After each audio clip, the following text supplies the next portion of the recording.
Shoot a shot. I'm coming in. Coming in.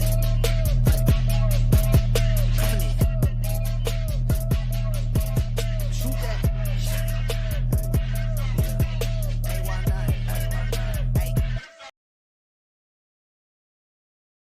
Hey everybody, welcome back to Flame Keepers Podcast. It is Chris Custer and our buddy Royce is back.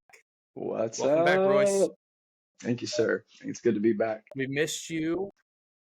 Yes, we got Yeah, through I mean, I didn't necessarily, the I can't say I missed you guys. I got to hear a whole lot of your story and, kind of the things that you've gone through. So I really appreciate you and Tori. I know it takes a lot of vulnerability and transparency to do that. And so a lot of bravery too. I know with Tori, she's always been quite courageous and you've always been quite bold. And so I definitely appreciate that. So it's good to hear you guys' story. Very helpful for a lot of people. Yeah, thanks, bro. I mean, we're glad you're back. We plowed through those 5.5 hours, 3 episodes. If you're just somehow tuning in to this episode, go back. There's 3 episodes worth of listening to Tori and I's story of coming out of a Christian cult and what that was like, how we got into it, what was it like during the time, and then what was it like exiting. So really amazing story as we continue to journey on. However, tonight, Royce and I, we're going to really dive into what is a cult? What does it look like in the Christian faith? Do they exist in the Christian faith? And then what are some signs and indicators that you need to watch for as you're navigating through your walk with the Lord? And so found a really great article by a guy named Eitan Bar. He is a Messianic Christian, Jewish brother who came to know Jesus as Lord. So that's awesome. But really put a good article together, 10 points that Royce and I will walk through tonight and just kind of dive deep on each one. But eventually, Tori and I were talking, Royce, we're not experts in anything, Sure. However, we know that there are experts in these fields. And our goal isn't to be the expert, but to start talking about these subjects that aren't really being hit on. And so like in our last episode, we had a couple book recommendations that really helped us. One was called The Bully Pulpit. And then another one was called When Narcissism Hits the Church. And, I know that there's so many resources out there for people that might be in a Christian cult, might be getting out of one, might have spiritual abuse, all sorts of different scenarios that might be tuning in. And so just as we keep going, we want to be equipped with resources and recommendations. Because again, I mean, Royce has been a pastor for over a decade, and he has been exposed to a lot of crazy stuff in the church. And myself, just walking with the Lord for over 15 years in the Christian church, there's been just a lot of learning.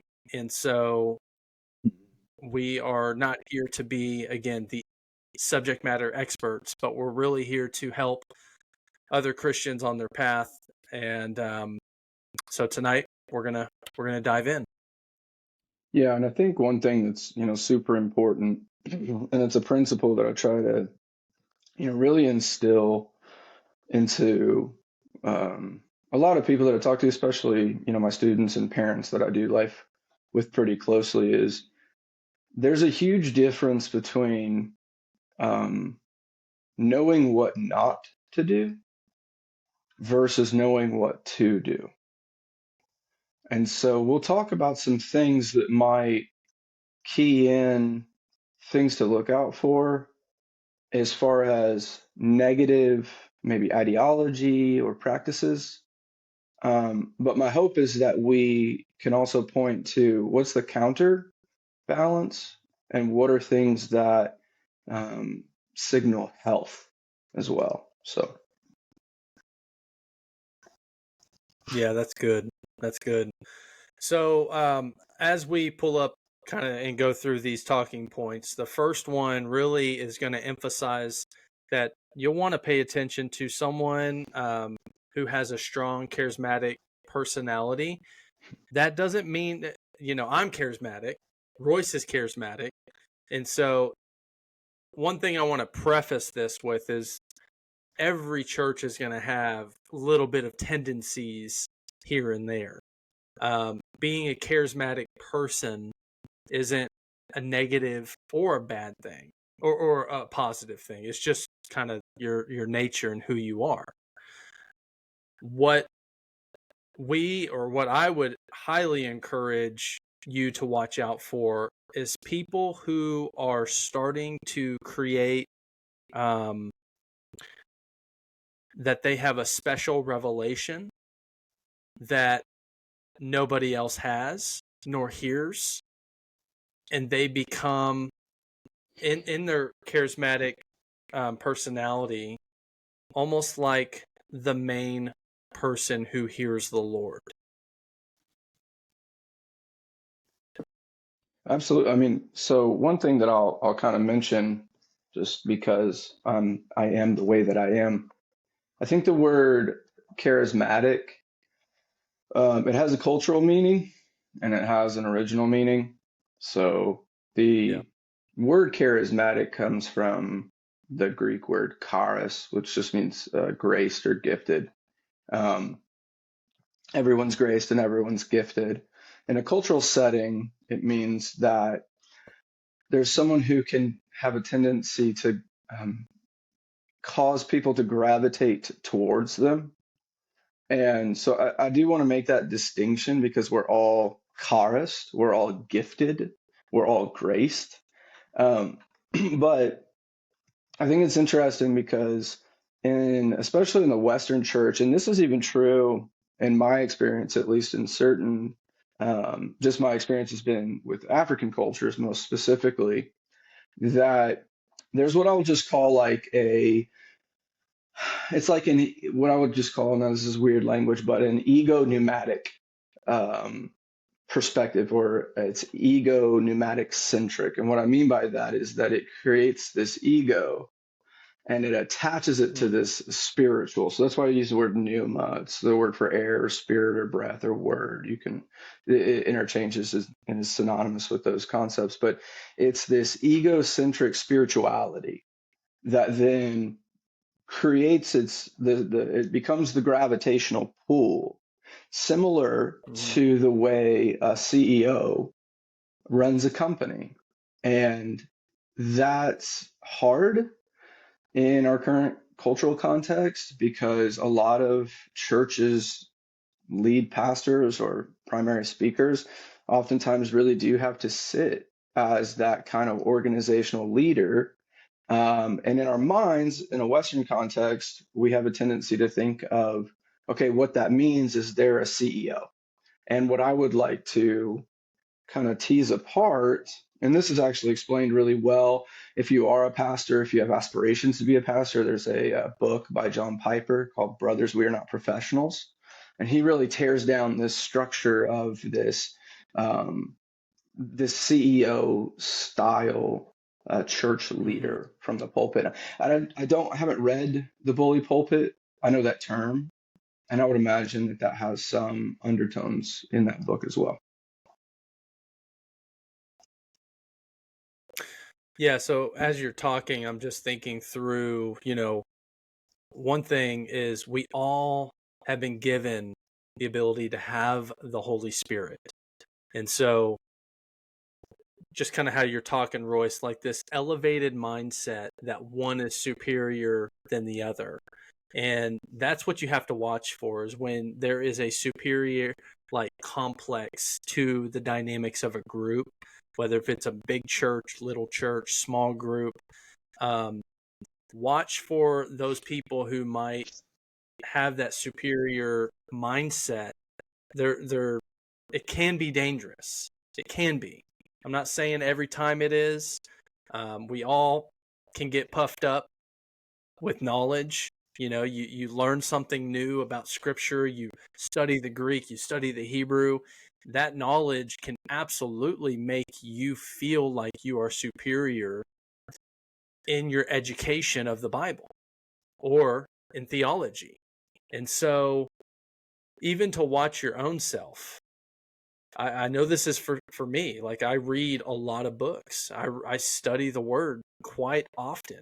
However, when I sit down with another believer, I have to position myself to learn.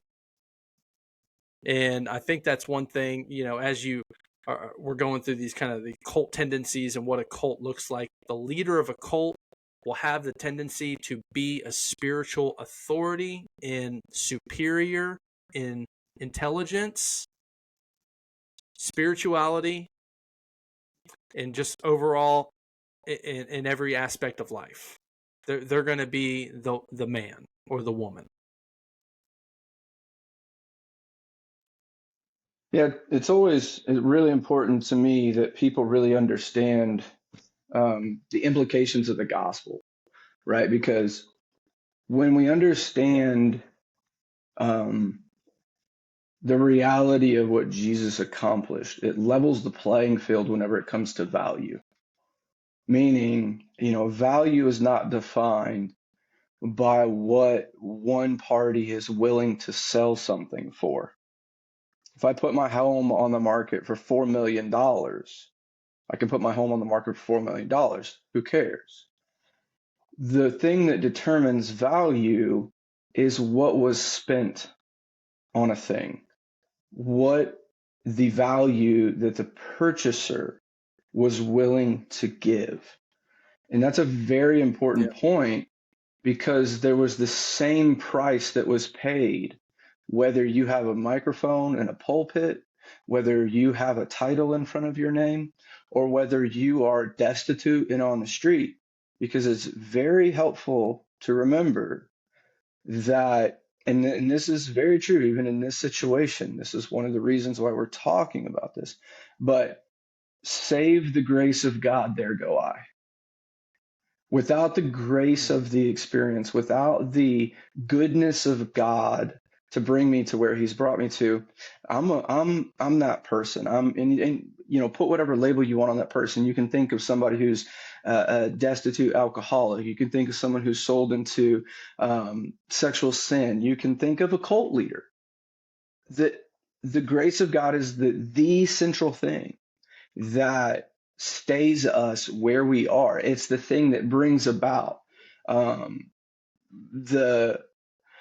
the opportunity to have more intellectual understanding versus someone else. It doesn't make you better. It doesn't make you more valuable. The cross paid for what the cross paid for. That's done. And knowledge, this is I would say, how you distinguish in your dealings. And I'll also say two things on this, and then we'll move on, or whatever we want to talk about next. But knowledge puffs up, okay, but love builds up. And there's absolutely a connecting and correlating reality between knowledge and intimacy and love. These things are not disconnected. I know we think about intellect when we think about knowledge, but in the Old Testament, very interestingly, the Bible says that a man would lay with a woman and he would know her. I remember coming into this, I was brand new Christian. I was reading Ephesians. And Ephesians 3:19 through 22, Paul prays for the church at Ephesus, which is wild because there's just some heavy hitters in Ephesus. But he says, I pray that you would know the love of God that surpasses understanding. And when I read that, I was like, hold on. There's a knowledge that surpasses understanding. That seems contradictory. That seems like you've got a cart before the horse. But what Paul's saying is no, there's a knowledge, there's a knowing, there's, as a man would lay with a woman, there was an intimacy there. And we should never be pursuing. I teach seminary level courses, college level theology. I get into the weeds on all kinds of different stuff. There should never be a pursuit of intellect. There should only be a pursuit of intimacy. And that Yeah. will never puff you up versus where another brother or sister is. But it will always cause you to desire, and this is, in my opinion, the key indicator, to desire to elevate them, not by way of talking down to them. Now, that being said, people perceive things in a myriad of ways. So someone can perceive someone trying to build them up in love as talking down to them. And you really have to find yourself in that space. You really have to check your heart and say, is this an Yeah. insecurity of mine that I'm not receiving love because I'm insecure about my own ignorance? And I'll have more to say on the insecurity of ignorance if we get into it later. But I just think those are very vital points in how we Absolutely. really practically assess what's going on here and what are we receiving and what are we giving. Yeah, I love the breakdown of to know a thing and to know someone. Mm. Though there's such a difference in those. Yeah, that's the Yeah, I mean to basis. have information. Yeah, yeah. I mean you're speaking my language, man. To have information isn't inherently bad. I mean we need to know things. However, to know someone is that relationship intimacy status that we are all desiring to have with the Lord, vice versa. He's desiring that we would know him. We will all come to him one day and he will either say, I know you or I do not know you. And it's not an intellect. It's either you have sought me out in relationship and you have known me intimately, or you haven't. You've done all the other stuff. Well, You studied every book in the world, but you didn't know me. well, if you don't think that Satan knows the Bible forwards and backwards, you're an idiot. I mean, he knows it. He knows how to use it and manipulate it. Yeah. But Yep. to your exact Yep. point, in that scripture that you're referring to, here's the distinction, in my opinion, and based on how it reads. Jesus says there will be many who come to me in that day who say, Lord, Lord, did we not prophesy in your name? Did we not cast out demons in your name? And I will say Right. unto them, depart from me, you workers of iniquity, for I never knew you.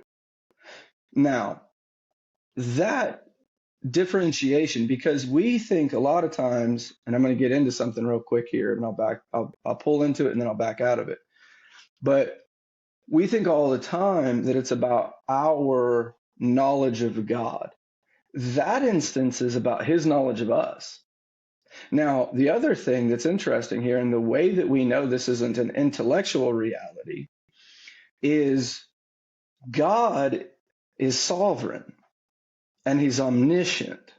He knows all things. And so for Jesus to say, depart from me, for I never knew you, is one of two things. Because it does also refer to two different times that there is a realm of forgetfulness that God chooses. And I would say, woe to the person who God chooses to forget his knowledge of, number one. Mm-hmm. So that would be a reading or an aspect of how you could read into that. But the second one is that it points to the reality that there was no authorization from us to receive God's intimacy. It's not about God receiving our intimacy. That is a part of the equation. But it's far more about what motivates our intimacy towards God, what motivates our love towards God. It's not because we loved God first, but because he first loved us. It's not that we initiate intimacy. He initiates intimacy, and we authorize that intimacy. And if you actually look at the original text, that's the language that Jesus uses. He's saying, you've never allowed me authorization. That's why I called you workers of iniquity, is because number one, yeah, you may be prophesying legitimately. He doesn't, Yeah. um, yeah, he doesn't delegitimize the prophecy. He doesn't delegitimize the casting out of demons. He delegitimizes the space where those actions come out of, because they weren't born out of intimacy.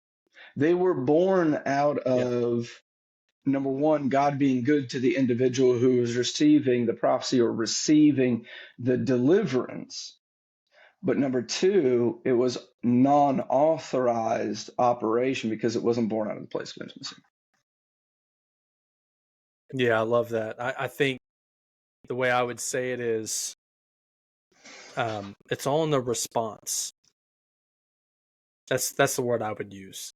The way you respond to the invitation of love. He has sent out that invitation, or he has sent out love to you. How do you respond to that invitation? Do you accept it? It's like the Mm-hmm. parable of the wedding feast. He sends out all these invitations to come. How will you respond? Will you respond? One, and then when you do respond, is it with love? And so, one more Yeah, thing and I want to I don't hit want before to. we go to Okay, go ahead.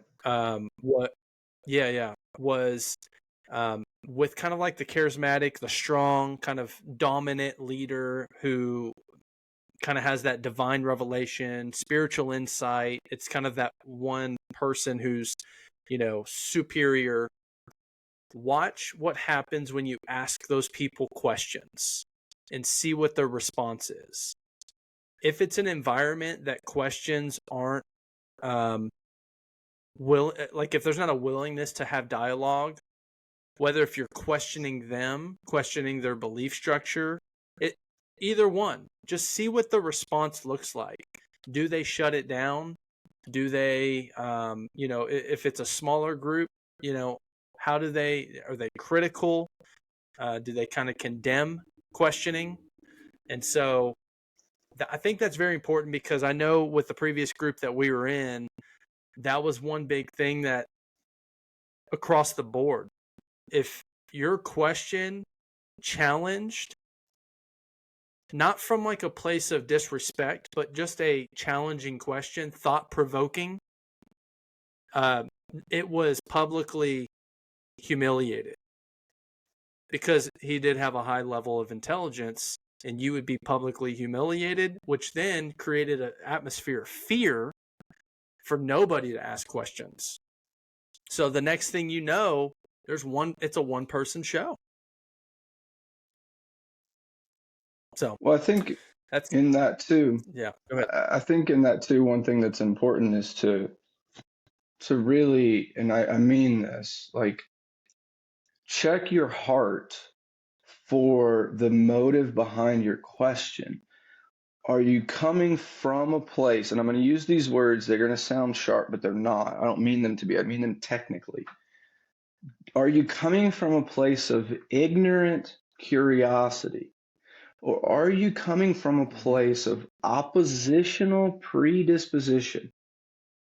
Meaning, I have a different thought, or I have a contradictory thought to what's being said, and I want to get that point across, or I want to, again, I want to puff myself up by donking on someone intellectually.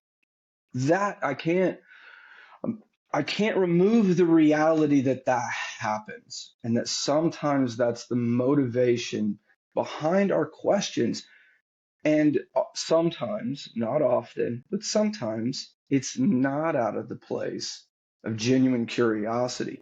Because I will say this, there is a place in leading people where questions that are meant to belittle, or they're just simply meant to tear down, it's a hard line, because you don't want to tolerate them. And because of the spirit behind it, you do want to shut that kind of activity down. You want to shut down that which is trying to tear down. And you want to encourage that which is trying to build up and to grow. And, I can't speak for everyone, but as a shepherd, I'll just say it this way. If a wolf lets out a little howl, I have the same responsibility to kill it in the same way as a wolf that's tearing up a sheep. And that's shepherding. So you have to shut down that spiritual reality. And that can be a very difficult thing to do in view of what we're talking about. And I think it comes down to discernment. And you have to be able to discern yourself. And then you also have to be able to discern, is someone asking me a question or are they questioning things? And if they're questioning things, this is the important factor. If they're questioning things, to what degree should I humble myself and listen to the objection that they're bringing? And I think that's first base. Yeah. Yeah. So I think there's a couple dynamics at play. One is understanding the dynamic of the group. If you have a room full of peers and you're all peers, I think what you're saying is so applicable. If someone's asking a question, that's your peer, you're kind of on the same playing field.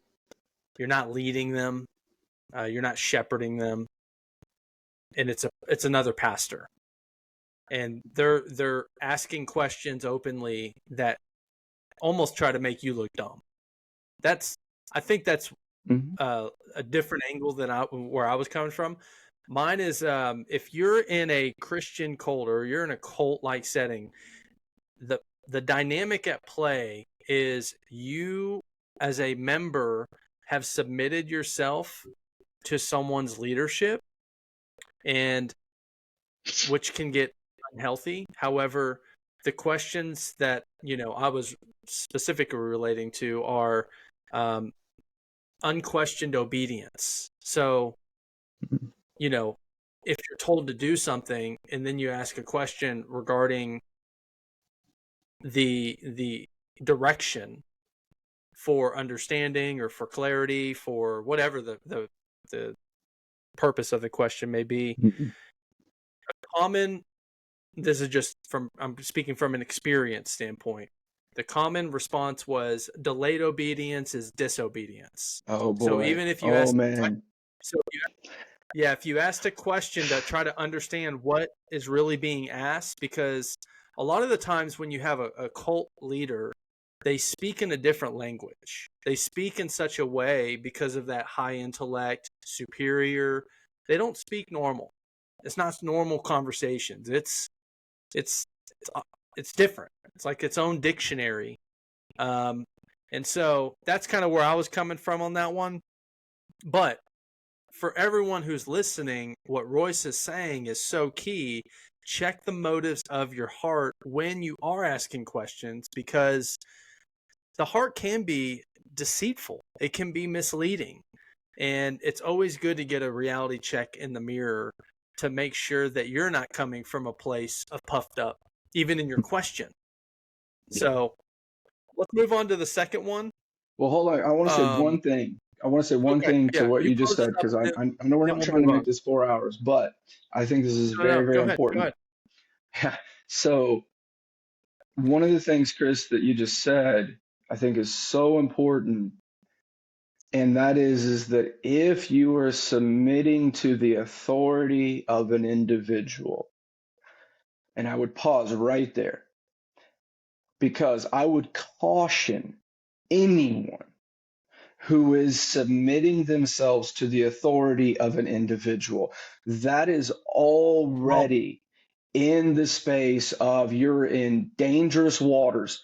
And if that individual is not accountable to a group of individuals, then you're in a difficult space, and you might and have a high potential to be in a much more difficult space. So I cannot stress this enough that an individual, look, we have submitted ourselves to the leadership of an individual, and his name is Jesus Christo, Yeshua Christo, the Christ. He is Jesus. He is the shepherd. He is the pastor.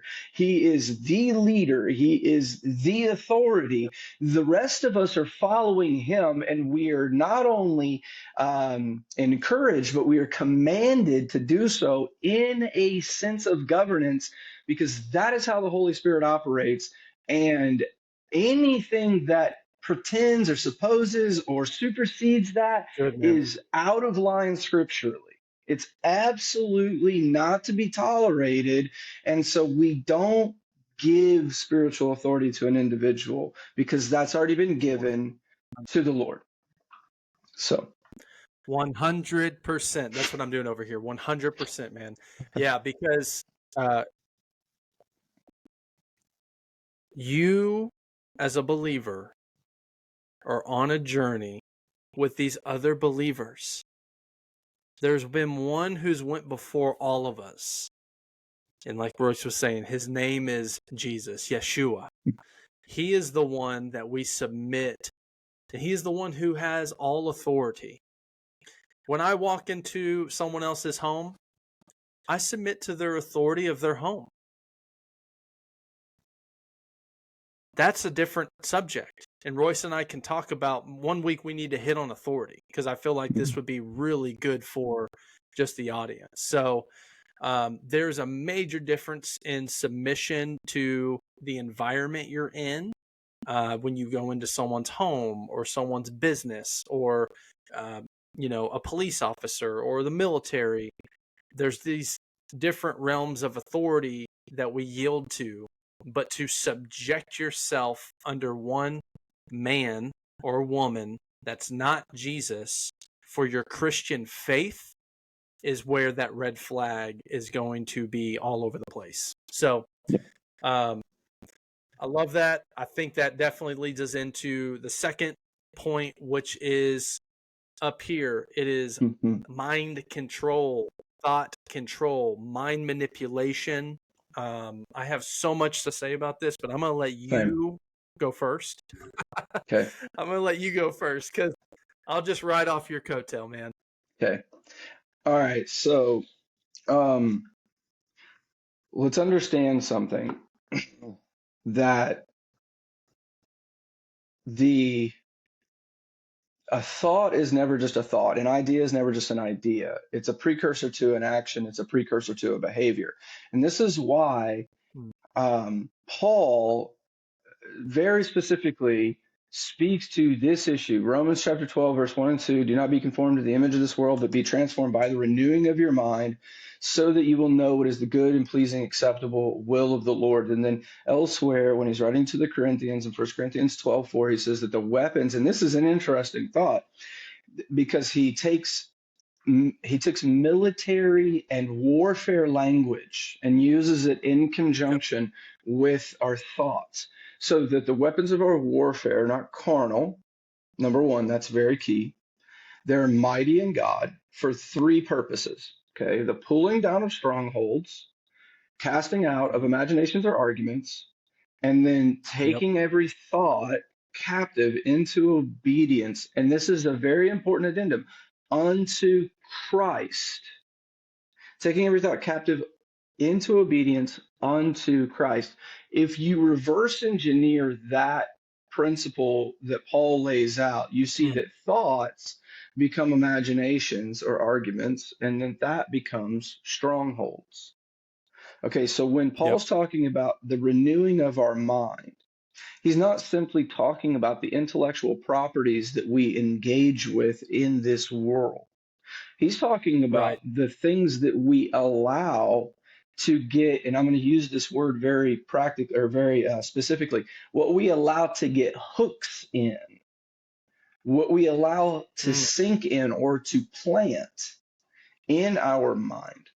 Those things are incredibly potent, and they have to be taken through the mechanism of ext- I would say extreme, but they have to be taken through testing.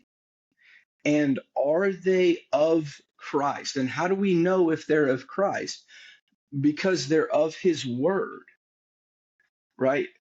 Yeah. That they are of Yeah. his nature. And we have to be very sober minded with what we give excuse for that is Mm. of Christ and is of God, because we are like sheep. We tend to just follow things and we get really motivated, and therefore, all of a sudden, oh, of course, God's leading me to this person. Of course, God's leading me to this group. Of course, God's leading me to this relationship. When in fact, none of the principal alignment exists at all. And we Yeah. have this motivation that's oftentimes built out of insecurities or a desire to belong, or all these things that are provided by the cross that we don't have a mature understanding of, to rest in the reality of the fullness that comes with those things. And so we go these directions and we do these things, and then that has a high opportunity to become manipulated. I'll just give one really, it's a really, this is a really complicated thing, but I'll make it real simple. I'll try to make it really simple. I taught this to my daughter, who is now 10, when she was 9. She was in the fourth grade. It's one of my favorite moments because if you know me, you just know how this whole thing folds out. She comes home, Chris, one day talking about how they learned about Superman in class. And I said, Superman the comic book character or Superman the thought? And she looked at me kind of intriguing and she said, Superman the comic book character, but what's Superman the thought? And so I sat her down on the couch and I said, there's a very important book. It was written by a very important man, and his name is Friedrich Nietzsche. And Nietzsche wrote a book called Thus Spake Zarathustra. And in Thus Spake Zarathustra, Friedrich Nietzsche outlines the different evolutional stages of mankind. The first one is the camel. The camel takes the burden upon its back for the exchange of shelter and comfort and food, and that is how it lives its life. The next progression of Mm. man is the lion. And specifically, Mm. the lion has a role.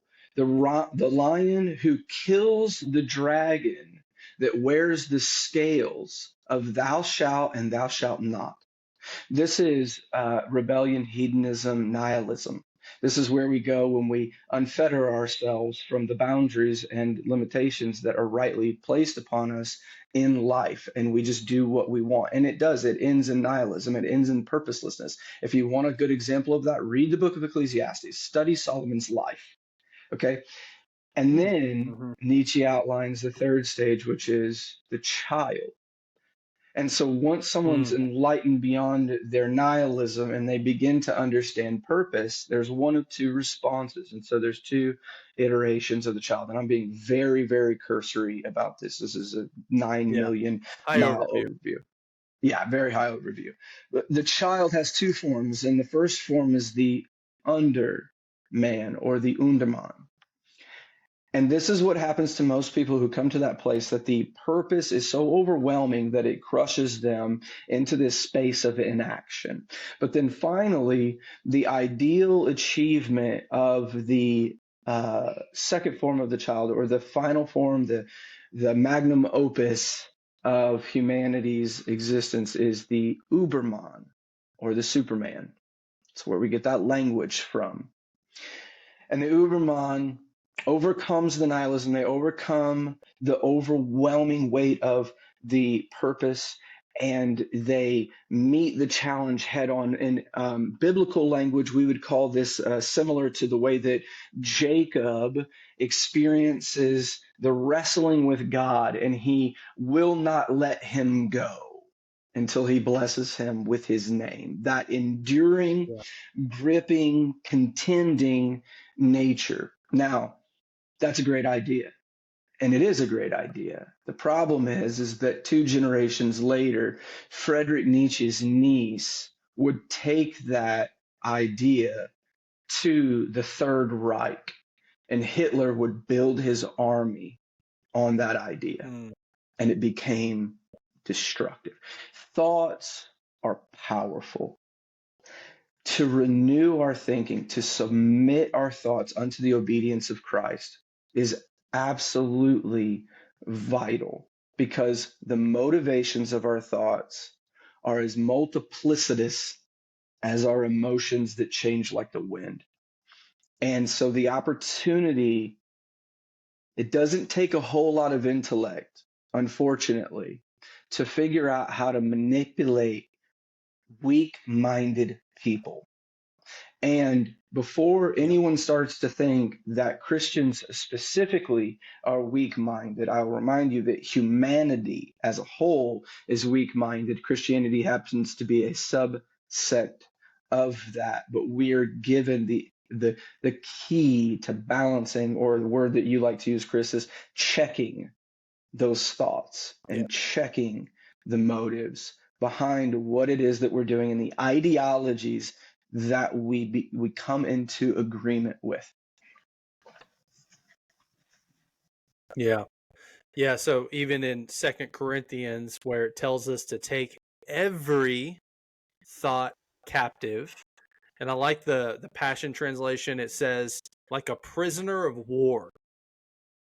Take every thought captive like a prisoner of war. Could you imagine? That's another military style of how to, in the thought world, in this mind world. And so, a couple things that I want to point out on kind of like the practical level of how a leader or a cult leader is going to manipulate the mind to a group of people. One thing that I can tell you from firsthand experiences is they will eliminate and control what you're reading and who you're listening to. So the streams of what's coming in the ears are very, very narrow. It's not multiple voices from the Christian realm, but it's usually theirs and maybe somebody who is in connection to them, but also in the books that you're reading. So, to the mind, it's you got gates, right?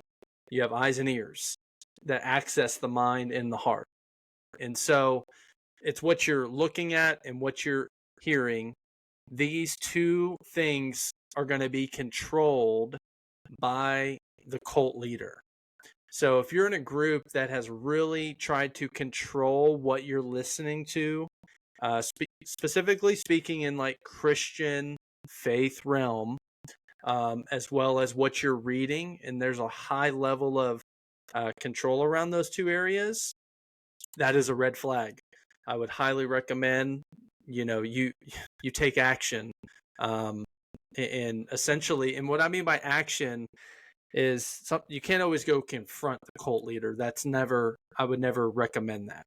But I would go and get outside counsel from someone not in your group and hear what they have to say regarding that.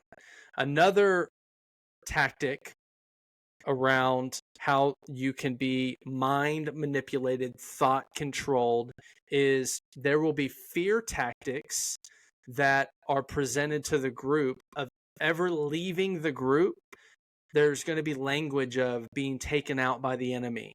There's going to be things that would be, there's going to be like a damnation or a curse that would come upon you if you were to leave, or you're not safe because you're leaving a covering or a protection of the covering. There's going to be a lot of different, essentially what it's going to be is a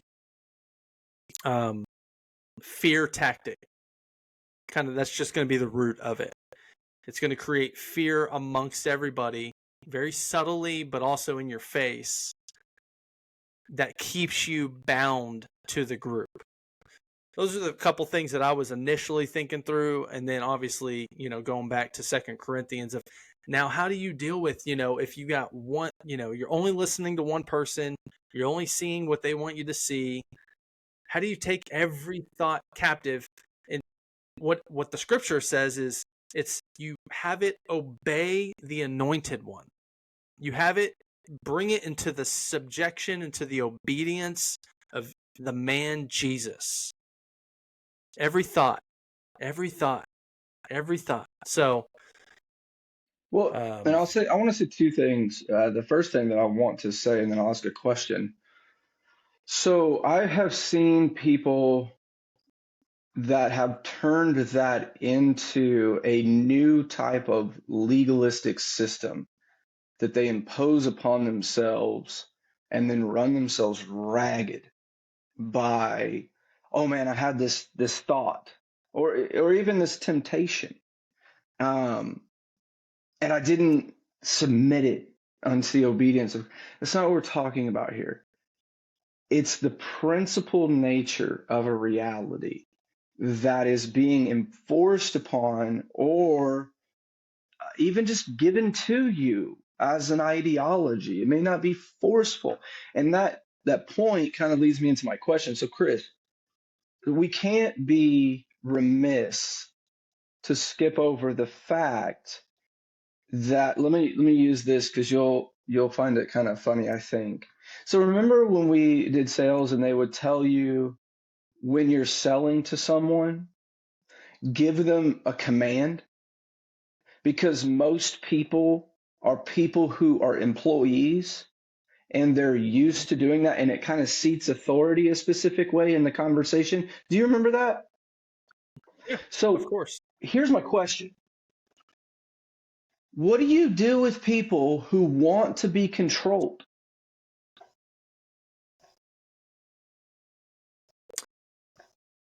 I think most people don't want to be. If they were to hear it that way, I think subconsciously people follow like sheep, right? So, like you were saying, it has been ingrained in the system. It's a systematic upbringing that we do what we are told. We watch commercials, we buy what the commercial is telling us to buy. It's just been systematically ingrained. However, when you say out loud, you want to be controlled. I don't know if most people would say, "Yes, I do." I think most people would say, "I don't want to be controlled."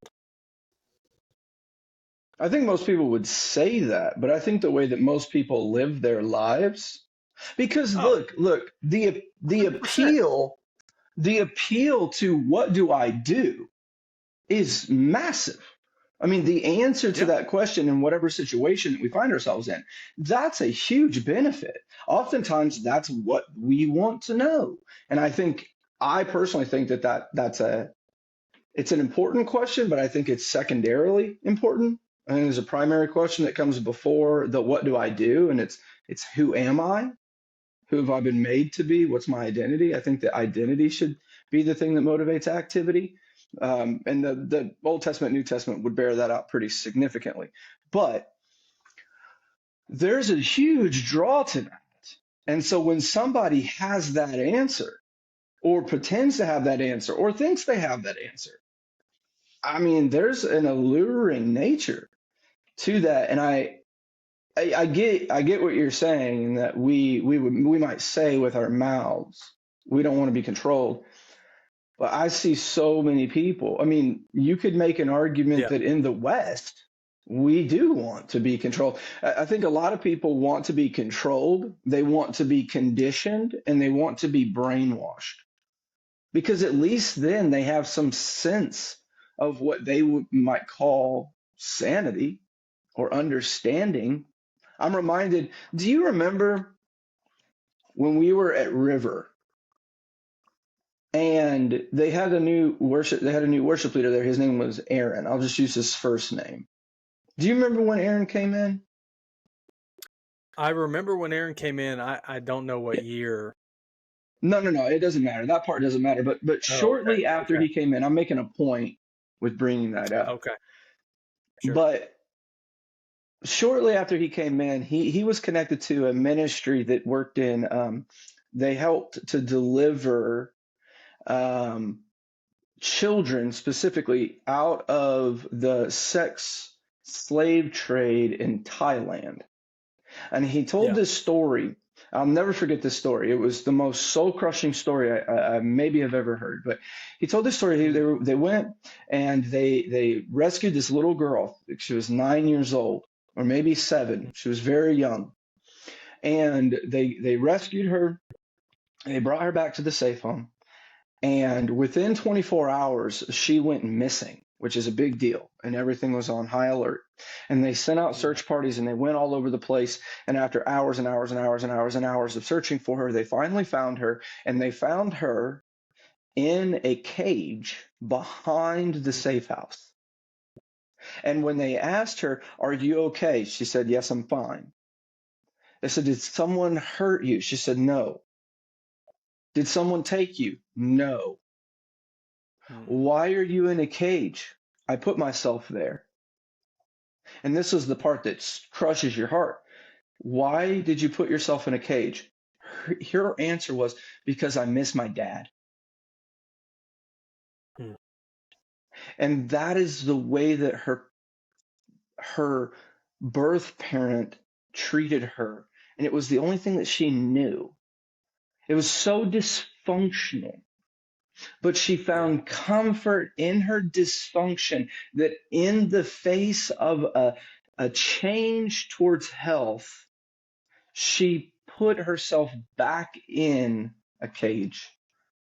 And I heard that story, and then over the past 13 years, I've watched it happen to people.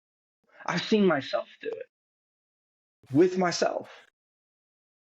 So us coming out of this group, we're watching it right now. We're watching it with a group of adults, grown adults, that all they've ever known since they've known Jesus is Hmm. this way of life, submitting to one man and one woman in the name of Jesus, Hmm. having their whole lives under a control. Like, I'm talking, man, when I talk control, I'm saying like the paint you pick on your wall in your own home, they have a say Hmm. so. And if you Hmm. don't go with what they say so, you're going to hear about it. There's going to be backlash. And so, Hmm. you know, that just the, again, when we're talking about the mind, the psyche, a cult leader, they know what they're doing. Hmm. They know what they're doing. And like because they know people want to be controlled. Yeah. Exactly. You're hitting on that. I mean, you're hitting right on it. They know people, they prey on people's weaknesses. One thing that this last group did, their leadership, they would, most of the people that are with them are young, 20s, divorced parents. Ding, ding, ding, ding. Kids that want a mom and a dad present, active in the faith. Ding, ding, ding, ding, ding. So they take those two things right there and just like run full steam ahead Hmm. with it.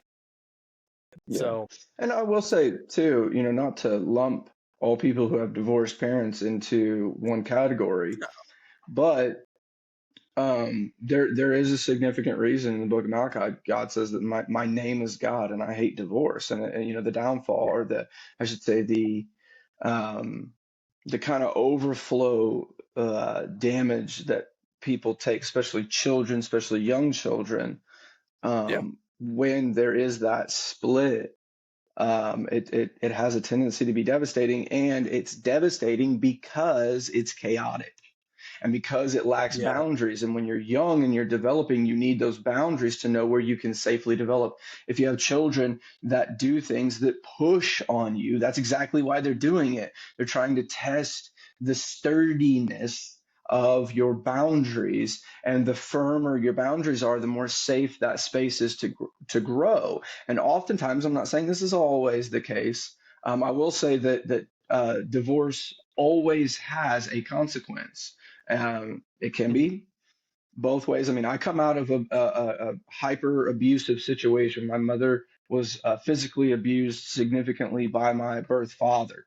And so I'm Yeah. never going to be the one that says that divorce doesn't have a place, but I will say that it always does have a consequence. And oftentimes that consequence is negative. And because it lacks those boundaries and that sturdiness that can only come when there's this unified force of a marriage of a man and a woman, um, that creates that stability. And without that Yeah. stability, well, you're out in the ocean drifting. And what do you want? Yeah, a life raft. And well, what if the life raft looks like a cult leader? Well, it's a life raft, and it beats the heck out of just hanging out in the ocean, bobbing up and down, trying to make sure I don't die. So that's some of the motivation behind that, and that yes, Yeah. absolutely becomes a prey point.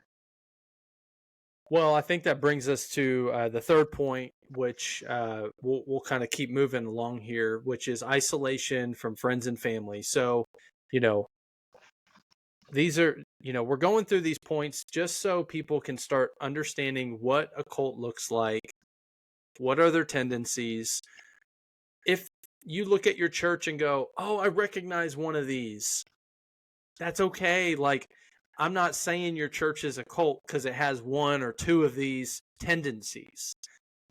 What I am saying is if they have 8 out of the 10, you need to really take another look and go get some counsel outside, from some people that aren't in the circle. Because if they're hitting 8 out of the 10, 9 out of the 10, 10 out of the 10, the group that I came out of hits 10 out of these 10. Yeah. And so, number 3, isolation, friends and family. So I'll kind of dive in on this one because there's a strategy of how a cult leader does this. It's not just like, hey, you can't go see your family. It's not Sure. going to come out that way. It's very, very subtle. But when there were opportunities for Tori and I to go visit her dad, which is 2.5 hours away, we would go. But when we got back, there were conversations that were had of how we missed something when we left. There was one time we came back and a couple people from the group got sick. And the leader told us directly, that's because we left and came back and got people sick, even though we weren't sick. And so what it does, it creates this bubble of fear of every time you leave, there's a consequence. And so it's not always on the front end. It might be on the back end of returning. And what happens is, and this happened with the whole group, is there's a cost to go. You have to count the cost. Are you going to go to your brother's wedding? Are you going to go to your grandmother's funeral? My grandfather passed away. My cousin passed away. And the empathy levels of the leader were here. Told me personally, I don't know the guy, doesn't make me emotional. His words. And so the isolation part, it typically is going to be slow and methodical, and there's consequences of when you go to see your actual family. Here's another one of the reasons why they don't want you really for long periods of time connected with your family members is because your family members have red flags about this group. Every single one of my family members, mom, dad, grandparents, aunts, uncles, this last 1.5 years, all said to us, we knew you were in an unhealthy place. We prayed for you every day. We trusted the Lord with you. We knew that y'all were supposed to go where you're going. However, there were certain things that they said along the way, just they kept on seeing. They kept on seeing these unhealthy tendencies. So I would say your family recognizes when you're in a bad place. Yeah, What and do you I'd got? say your What? true friends do too. It's a good way to differentiate friends from acquaintances, is that they care. And the way that you know that they care is they're willing to say the difficult thing even whenever you're not asking the question. That's not everyone's Yeah, temperament, and so I'm not going to say that's what categorizes a friend, because I do also agree with the pathway that Chris is talking about here with his family, just saying, hey, yeah, we knew you were in a healthy place and we really trust the Lord with it. Um, but I'll say this too, because what I said in the beginning, it's like not just here's what to look out for, but really what is something that exhibits health.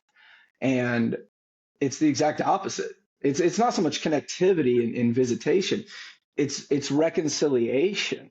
I have a very yeah, tenuous relationship with uh, men in my life who have been fathers in natural settings and not spiritual settings, but just practically speaking. And that's something that my pastor prays for all the time. He knows my heart with where I'm at with those things. He's been in those spaces himself with his own father. And there's this motivation yeah. towards reconciliation, towards your family. Look, here's the bottom line. And I know that this is a dicey thing to say, and I don't come from a really well put together family that did everything right. I come from a lot of really mayhem and carnage and things that man, like I wish I didn't have to go through that. That would have been nice to not have that trauma, or not have PTSD or whatever. But my family is my family, and God puts our family in our lives sovereignly. Now, while I will say that, I will also say the enemy does everything to manipulate us as individuals to get us to break the reality of the bonds of the authority of what comes with family. I find that so Mm, oftentimes God gets blamed for something that the enemy blatantly did. A father was mm, abusive or mistreating to a child, or a mother was controlling and manipulative. And people will say, well, why did God? Well, God didn't do that. Okay. The enemy did that. And there's a long line of questions that come back down to um, at the bottom line, why did God allow sin? And the reality is that it's not that God allowed sin, it's that God allowed the possibility of sin because he's faithful to his own nature and he has ultimate or absolute will, and therefore we have free will. And there is something better. There is something more pure. There is something more real about a relationship where someone can choose someone else, but they choose you instead. And we have that great opportunity to choose God in the midst of the opportunity for evil to exist. But take that onto yourself and not say, well, why did this person? Well, why do you do it? Why do I do it? And in our moments, do we think of it that way? So that's a bit of what I would say as there is this push or this drive towards connectivity, and not just connectivity, but reconciliation. So, Yeah, that's so good, man. I think that's if you're in I love how you just flipped it and said not only pay attention to what the unhealthy looks like, but what does the healthy look like? And it's a environment that says we'd love if your parents came and spent time with our group. We'd love to meet your parents. And the reason why I make it so specific is because, again, we have real life testimony of the opposite of our mm, parents would come in town. Mom would travel 1,000 miles to come see North Carolina, visit this group that we moved out here and became a part of. And we were told, no, mm, her, mm. you need to spend time with her individually because we don't know if she may not understand what we do. Chris, can I just take a second and take this? I want to take this thought out of the occult realm, and I want to put it into a little bit more of the everyday practical realm, because there's some roots here of some things that you and I have personally talked about, but I think would be beneficial to a larger audience. So I know this isn't necessarily the context, but my day-to-day job, my role is that I'm a family ministries pastor. All right, and so I'm very passionate about the support of families, and so um, for a broad generalization space, let's just say in that reality, I represent an authority, right? So in the people that I do life with, I am an authority within to whatever degree they give me that opportunity to speak into their family, to speak into their life. Okay, so I have a lot of students, lots and lots and lots and lots and lots of students. I've had thousands and thousands and thousands of students, and my key one of my key, there's a lot of different things that come along with that life, but one of the key things is that unless there is an absolutely abusive or straight up illegal situation, I always support the parents. Whenever I'm dealing with a student, now I'm covered in tattoos, okay? I have like over 60 hours worth of tattoos on my body. If a parent comes to me and they say, Royce, what are your views on tattoos? I'm always going to answer them the same way.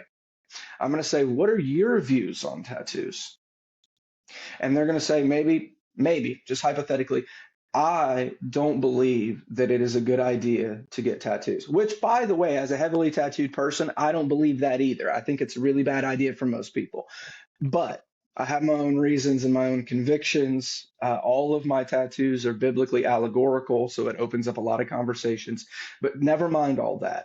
My response to them is that especially in view of my relationship with their kid, I support what they believe in that regard. I support their convictions. Even if they are not my convictions, even if that's not the way that I raise my children, my goal is to always, again, this is aside from things that are illegal or they are categorically abusive. Okay.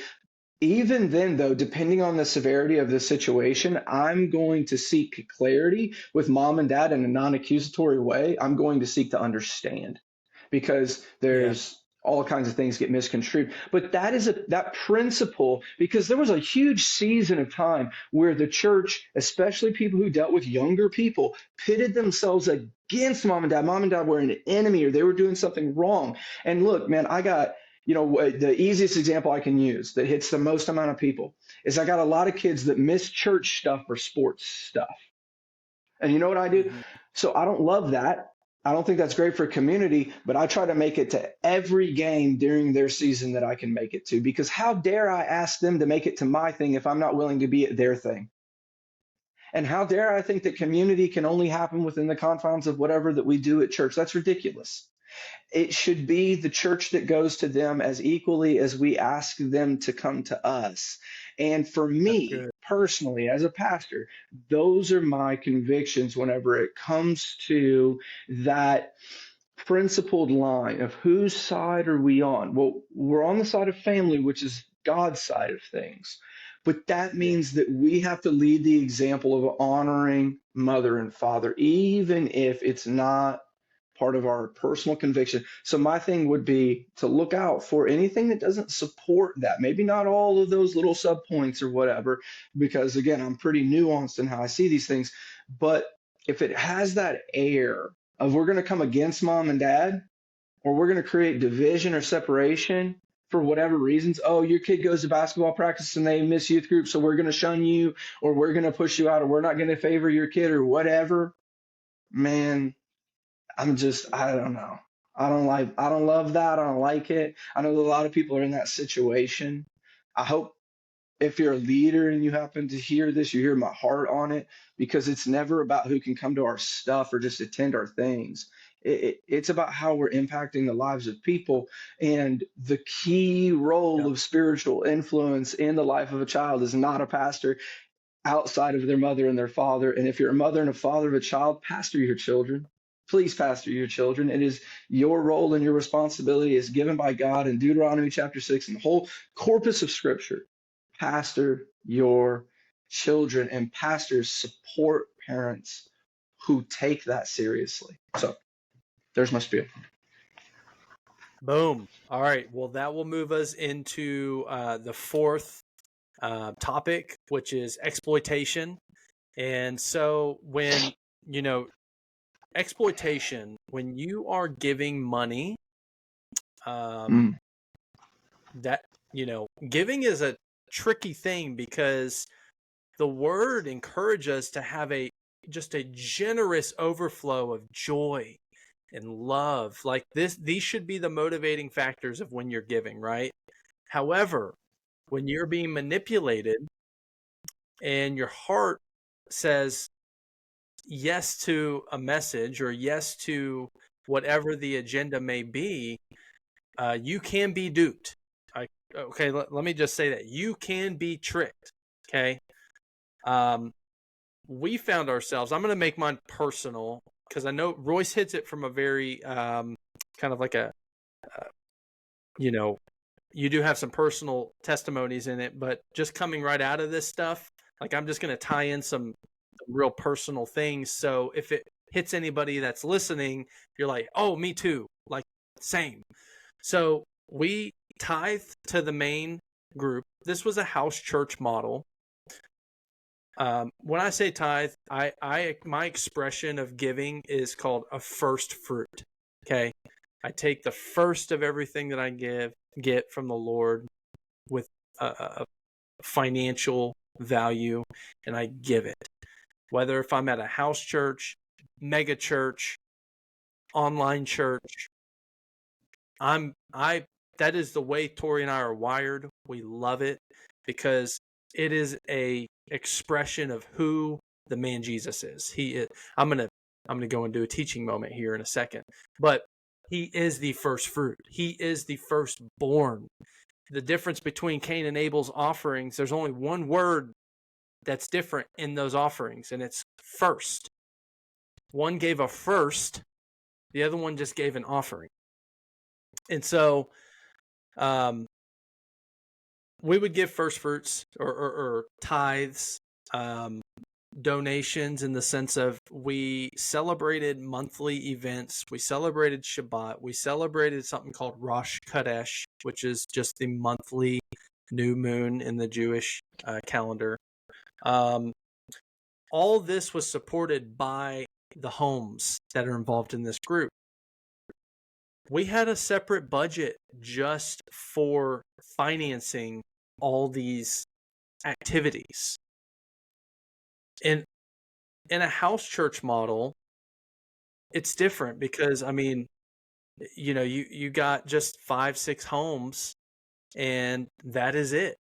So we initially didn't see anything wrong with it. However, when we got out, we started realizing that our time also was exploited. It wasn't just finances.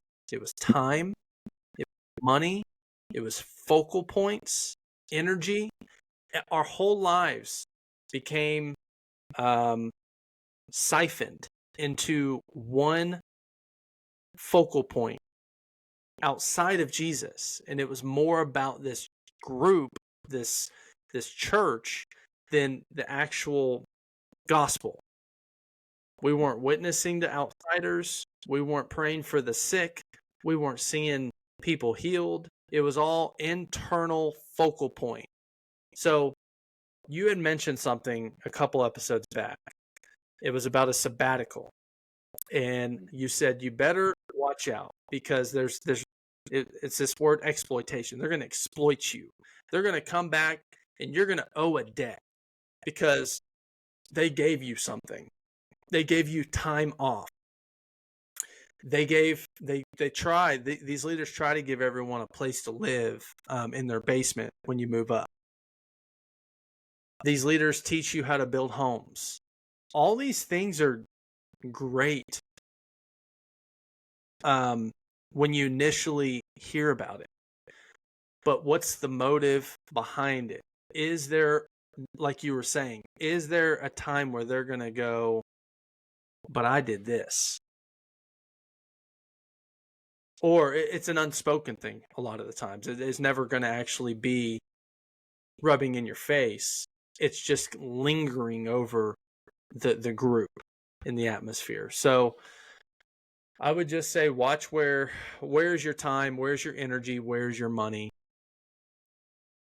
That will show you where your life is. Those three areas: your time, energy, money. Yeah. A lot of times you hear it said, time, talents, treasures, because that's what preachers do. Um, Yeah. Ultimately, Yep. where our time, where our talents, and where our treasures go, that's where our worship is. And There you go. that's very tricky in a lot of different ways because I think we can excuse things. And I think through number one, the excuses that we give to ourselves, but then the excuses that other people give to us, that can easily become very exploitative. Um, and so I'll just kind of leave like kind of that section at that.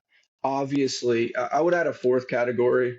Um, an individual can be exploited as themselves, and this is an unfortunate, very, very, very dark and unfortunate reality that exists within all organizations. Unfortunately, it also exists within the Western, what I'll just call church, or let's just say organized religion, I think is a more appropriate term, where there are all types of exploitations, and those exploitations can be as seemingly innocent of someone who has a vocal gift in their singing, or a person who has monetary means and their ability to give. Um, which I'll just say in both of those instances, um, here's the big deal. Sacrifice will ultimately determine your tolerance or intolerance of idolatry. I'll use this example. Money. Money's an easy one. God doesn't need your money. God just needs you to understand that your money isn't your God. And Yeah. if you're unwilling to sacrifice your money, that means that in some level you've allowed the idolatry of essentially self-provision, or allowing a subpar provision be your salvation. Um, so the counterbalance to that is that um, I know, outside of maybe some little things like a youth camp or something like that, we don't ask for money, we don't fundraise, we don't even take offerings at my church. And because for us, it's an expression of sacrifice, which is enveloped within worship, and we explain that on a week-to-week basis. But that, in my opinion, that's really what it is. It's this, it's from a heart of sacrifice, and therefore, yes, you have to find the line right between the informing and educating, of empowering and encouraging that heart posture.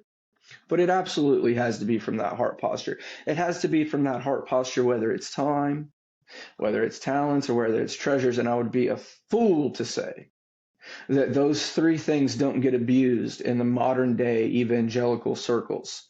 We love our what we call ministry partners, our volunteer teams. I love my ministry teams, Yeah. but I'll be frank with you.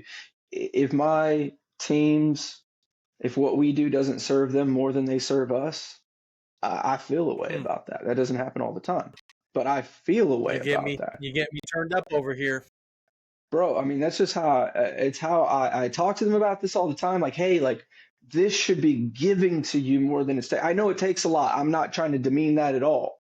I am not. My asks in church are big. I have three different executive level, A-level executives on my volunteer teams, and that's not because I have this little responsibility for them. I give them a big, big, big responsibility. I have a giant team. And so it's like, yeah, all of it has to do with discipling people, which is an impossible reality. I got a big old ask, a big old thing to do here. And it's very important. It's very difficult. And you're going to do it, and you're doing amazing at it, but you're going to do it under the Lord. You're not serving me. If we're serving me, if we're serving my church, if we're serving we have missed the boat, because you're going to give me as good as I am at being God. And man, I suck at that. I am horrible at being God. I am horrible at being omniscient. I am horrible at being omnipotent. I'm horrible at I'm terrible at it. And so if that's your metric, you're only going to give me as good as I'm able to deliver on those goods. And so I feel like that's something, man, but then there's a whole nother side to exploitation that is related to that. But man, and I want to speak to this just briefly because we don't have a lot of time. We need to kind of wrap things up. But there's been a lot of people who have been abused in a lot of different ways. And as a church leader, as a father, as a husband, as a human, this is just the space where every person of influence, which is every person at all, really needs to know their heart and their pitfalls and their insecurities, and to not allow the enemy any room in any of those spaces, because there's just nothing that's more unjust than that which is supposed to represent justice and provision and security and turns it into exploitation. God never exploits his people as though he needs something from us. God never needs Yeah. anything, but he desires everything, and that's his compulsion. It's never exploitation. It's always out of love, and love will always produce a potentiality that exploitation could never fathom to produce. Right.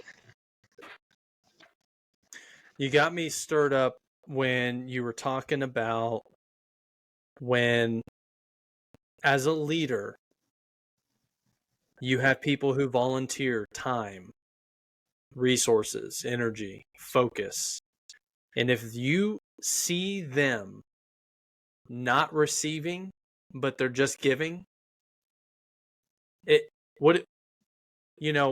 that is, yeah, I mean, you hit it right on the head. That is being exploited. You, at this point, you have to recognize as a leader when to call it quits with people who are serving your ministry.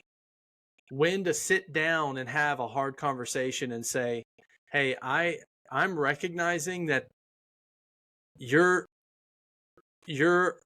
heart is not here, or your kids need you more than my ministry needs you. Your wife needs you at home more than my ministry needs you. Like, that is leadership. That is a leadership that I can tell you this is what I live in my home. However, I'm also wanting to just say, leaders, if you're hearing this, check your volunteers, check those who are serving your church, your ministry. And if you see unhealth in their lives, but your ministry, usually if there's an unhealthy volunteer, it's an unhealthy expression in the volunteering. Yeah, There's going to be it's tricky. It's very tricky. It's tricky. Some people derive their value from their busyness and their productivity. Yeah. And then they take that thought process and apply it into the church as well. The hard part is I've had to sit people down in love for a season to just say, hey, you need to be in a healthy space, and this is an unhealthy space. Not anything that you're doing phenomenal. I'm so grateful for the impact that you're having. But what I'm seeing is that the motivation for this is coming out of this different place. And so prove me wrong by taking a month and just go to church. Also, too, I think it's worth noting, we happen to be in a situation where we have multiple services. And so some people, they exist in a church or they only have one service. Volunteering, number one, or having volunteers is tricky in that situation because you do have to make a decision between going to church and serving. Um, our Yeah. our standard is to attend one and to serve one. So no one gets to serve two services, paid or unpaid, volunteer or paid staff. You attend a service and Okay. you serve a service, and so that's our standard. But anyway, that's I know that's a little bit off topic to what we were kind of getting at Yeah, we and have talking about. 5 or 4 left. I think we can power through them if we stay focused. I know we can go so deep on some of these. Well, hold on, because Um, I want to. I yeah, hit. don't look. Here's the deal. Here's the deal. We could mention them. We could say two things. Have you ever seen the drawing of the horse that starts out real detailed and then it becomes a scribble at the end? I don't want to do that. And that's what we would be doing. Um, Yeah. Especially because my time as of right now is extremely limited. Um, so I think we should end on the note of exploitation and we can go into forced commitment Yeah. because it's just Yeah, too you're right. much to We only unpack. made it 4. Yeah, we only made it 4, and I'm sorry. I thought we were actually going into 6. Mm-mm. So, all right. Let's wrap this up. For those who are listening, if you recognize these first 4, feel free to shoot over questions to us. Again, I started this episode saying we are not like experts in any of this. We have a real firsthand life experience, whether if it's through pastoring, leading our families, being in a Christian cult, escaping one. So, the experience levels are there, the insight, the prayer, but most importantly, our goal in putting this out there is to build awareness, to really create language to a lot of unspoken things that are happening in churches across the country. And so maybe not every single one, and maybe you're a leader listening and going, I think I exploit people. And I never realized it until I heard this message. Well, guess what? Repentance is a beautiful gift that the Lord's given. Things can change, like things can shift. And so you might be the shift that has to happen in the church, which is awesome. I mean, praise God that you would have that in your heart or even in your thoughts. So I'm going to wrap it up with that. Royce, any Mm. final words?